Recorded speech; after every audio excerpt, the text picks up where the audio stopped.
میری طرف سے حسین پہ قربان ہو جانا۔ عزادارو یہ تعویذ لے کر جناب قاسم آ گئے امام حسین کے سامنے۔ وہ تعویذ جا کے امام مظلوم کو دیا۔ جب وہ تعویذ میرے مولا نے پڑھا نا، اس وقت بقی کی طرف منہ کر کے حسین بلند آواز سے روئے، او میرا حسن بھیا، او تمہیں کتنا احساس ہے آج بھی عالم غربت میں میرا۔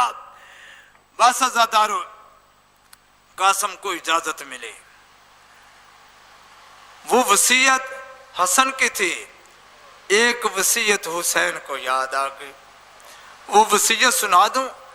عام طور پہ اس میں اختلاف کیا جاتا ہے، جو زائرین میرے سامنے بیٹھے ہیں وہ اس چیز کی تصدیق کریں گے کہ جب آپ خیام حسینی میں داخل ہوتے ہیں، سب سے پہلا خیمہ حضرت عباس علمدار کا ہے، اس سے آگے چلے امام حسین کا خیمہ، امام زین العابدین کا خیمہ، اس کے پیچھے بیبیوں کے خیمے، حضرت زینب کبریٰ، حضرت ام کلثوم، سب سے آخر میں جو اہل بیت کا خیمہ ہے وہ حضرت قاسم کا خیمہ ہے۔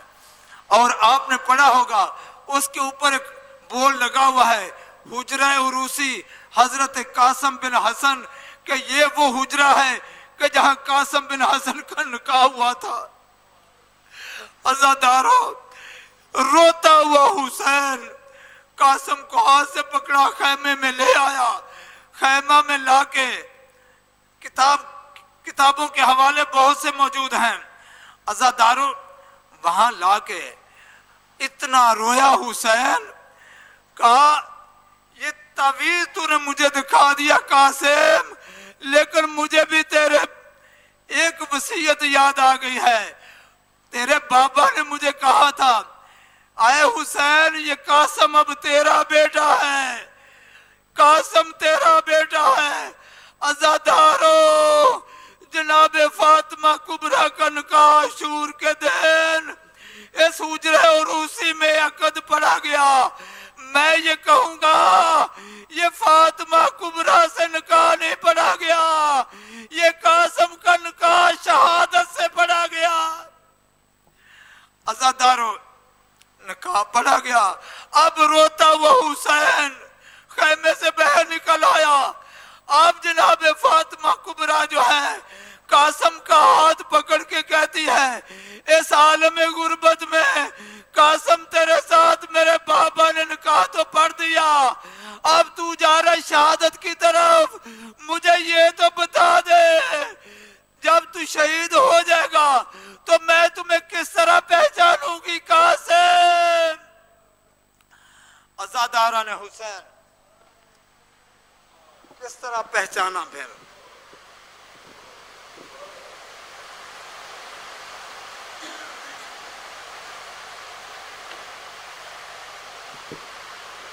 میدان میں آنا چاہتے ہیں، جناب فاطمہ پوچھتی ہیں کس طرح میں پہچانوں گی؟ عزادارو جب یہ کہنا کس طرح پہچانوں گی، قاسم نے اپنا گریبان پاڑا، اپنی قمیض کو چاک کیا، کہا فاطمہ اگر میری لاش سلامت رہ گئی تو مجھے اس گریبان سے پہچان لینا۔ عزادارو قاسم آئے میدان میں، عباس طریقے بتا رہے استاد، عباس ان کے استاد ہیں علی اکبر کے، تمام ہاشمی جوانوں کے جنگی حربے سکھانے والے، یہ فن سکھانے والے حضرت عباس ہیں۔ طریقے بتاتے جا رہے ہیں۔ قاسم کو سوار جب کروا دیا نا، قاسم آ گئے میدان میں۔ عزادارہ نے حسین قاسم جب میدان میں چلے گئے، بہت سے ظالموں کو فنار کیا، اتنے بہادر تھے کہ عمر سعد کے خیمے پہ حملہ کیا، کہا ظالم تو جوانان جنت کے سردار پہ حملہ کر رہے، پانی بند کر دیا۔ عزادارو یہ بہادری تھی حضرت قاسم کی، بہت سے دشمنوں کو فنار کیا۔ ہر جوان نے جب بھی وہ زین سے گر رہا تھا آواز دے کے کہہ رہا تھا مولا میری مدد کو آئیے، کوئی کہتا تھا چاچا میری مدد کو آئیے، کوئی کہتا تھا ماموں میری مدد کو آئیے۔ کربلا کا واحد شہید شہزادہ قاسم ہے جب زین سے گر رہا تھا، ایک ظالم نے جب گرز مارا، قاسم زمین کی طرف آ رہا تھا، اس وقت مولا کو نہیں پکارا، یہ بیوہ ماں کا بیٹا تھا، اس وقت پکار کے کیا کہتا ہے، اماں میں زین سے گر گیا، اماں میں زین سے گر گیا۔ قاسم کے پور قابو میں پھنس گئے۔ عزادارو جب قاسم گرا نا، اب فوجوں نے گھیر لیا، کوئی تیر مارتا ہے، کوئی نیزہ مارتا ہے۔ کس وقت قاسم زمین پہ آیا، عزادار حسین اتنی تیزی سے کسی کی لاش پہ نہیں آئے، جتنا قاسم کی طرف بڑھے۔ ادھر سے عباس آ رہے ہیں، ادھر سے حسین آ رہے ہیں، فوجوں میں کھل ملی مچ گئی۔ مشرق کی فوجیں مغرب کو دوڑ گئی، مغرب کی مشرق کو دوڑ گئی۔ قاسم کے زندہ قاسم کے اوپر گھوڑے دوڑ گئے۔ عزادارو جب تمہارا مظلوم مولا قاسم کے قریب آیا، قاسم ٹکڑوں میں تقسیم ہو چکا تھا۔ عزادارو اب میرا مظلوم امام دیکھ رہا ہے، ہر ایک کی لاش میں نے اٹھائی، سینہ سے لگا کے لے گیا تھا، اس کو کس طرح لے جاؤں؟ عزادارو اس وقت میرے مولا نے کندھے سے ابا کو اتارا، ابا کو بچایا، اس طرح ٹکڑے اکٹھے کر رہا حسین۔ او کس طرح کس نے اجڑے باغ کا مالی پھول کی پتیوں کو اکٹھا کرتا ہے، جب سارے ٹکڑے جتنے ملے تھے وہ رکھ لیے نا، اس طرح گٹھڑی باندھ کے حسین نے سر پہ رکھ لیا۔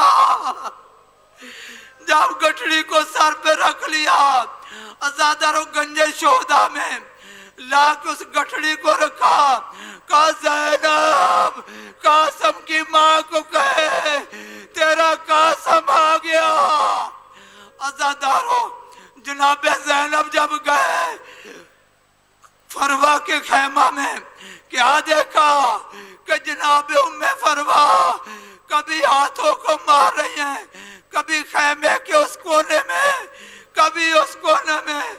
اس وقت زینب جا کے پوچھتی ہے، برجائی کیا تلاش کر رہی ہو؟ ام فروا رو کے کہتی ہے، قاسم اتر گیا، میری آنکھوں کا نور ختم ہو گیا۔ زینب نے ہاتھ سے پکڑا، بیٹے کے پاس بیٹے کی لاش پہ لائے۔ عزادارو بیٹا نظر نہیں آ رہا، اس وقت کہا حسین سب کی لاشیں لے آیا، میرا قاسم کہاں ہے؟ کیا میرے قاسم نے وفا نہیں کی؟ رو کے حسین کہتا ہے، ام فروا اور جس طرح تیرے قاسم نے وفا کی ہے اس طرح کسی کی وفا نہیں۔ میرے قاسم کی لاش گٹھڑی کو کھولا، ایک ایک ٹکڑے کو اٹھاتی ہے، بوسے دیتی ہے۔